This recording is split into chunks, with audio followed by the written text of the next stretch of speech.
But when a faqih makes a decision, he has to include the urf. He has to understand the urf of the people. Sometimes madhab will be related to a certain urf, the way they took on, let's say, lowering the gaze. No, that's a good point. Lowering the gaze has to do with that urf. Maybe lowering the gaze will mean something else in America. Yeah. Right. What's that? Yeah. What's that? What would your view be? I mean, being here like a character norm in America, what would your view be? About what? As far as like lowering the gaze, or I mean, I personally think that you know, the Prophet ﷺ lowered his gaze, and that was also outside of the norm of his culture. In other words, men in his culture did not lower the gaze, but it was his character to lower his gaze, and that is indicating that there's something good in that, to lower the gaze. He did not look at men either, right? And the Prophet ﷺ, they said that his modesty was like a virgin who was still cloistered, you know, who hadn't come out of her parents' house. And if you know traditional culture, that is a very intense modesty. And that was his character. He was like a, you know, his modesty was like a young girl coming into puberty, you know, in a traditional culture. Very, very modest by his nature, right? And I think our culture, this culture, the American culture, which I grew up in, has really lost completely the value of modesty. We look at it either as a neuroses that needs to be removed. Seriously. Like women by nature, you know, they do have modesty, and I think it's more than socialization, and I think the children do as well. You know, children want to have some privacy about certain things, right? And I know somebody who told me that he raised his children, you know, that there was no nakedness in the, you know, that everything, and he said at a certain point, they just did not want to play by those rules anymore. His children, they wanted to change the rules. We don't want to be naked around you, right?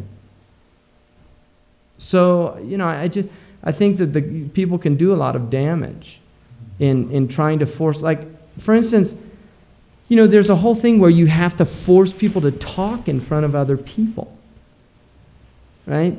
There's this idea in classrooms that the ones that don't talk, you know, that's not a good sign, that's a bad sign.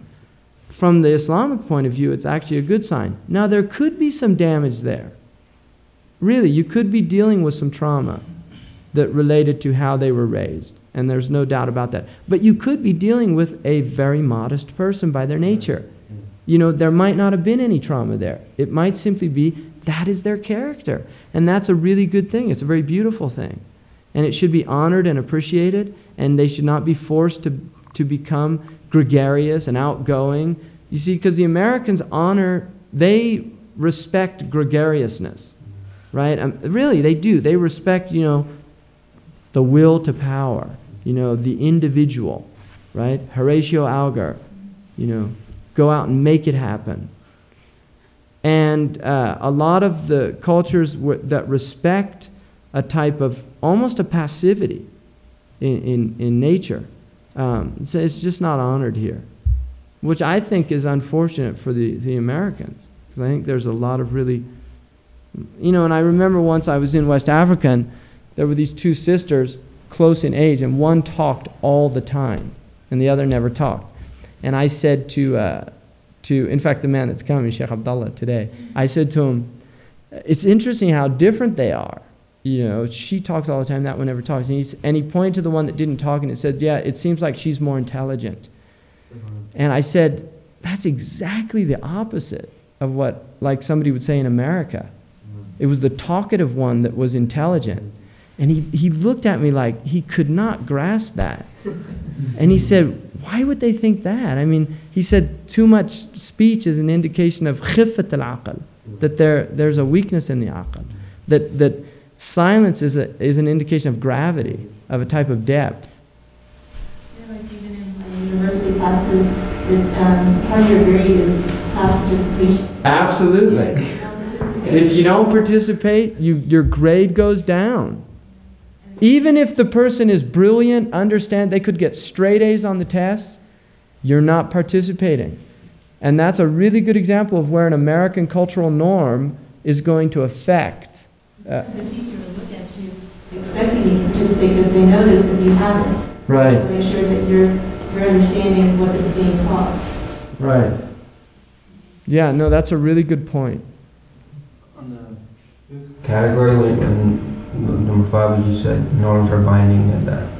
Well, they're binding in terms of like divorce and things like that. They're not binding. You don't have to follow the urf of your people. They're not binding in that way, but they are binding in things that relate to Sharia. Like, for example... But they're honored by Sharia. Imam Malik definitely says that the urf is, wa'mar bil urf. The Quran says, command people to the norms. As long as the norms don't go against the society.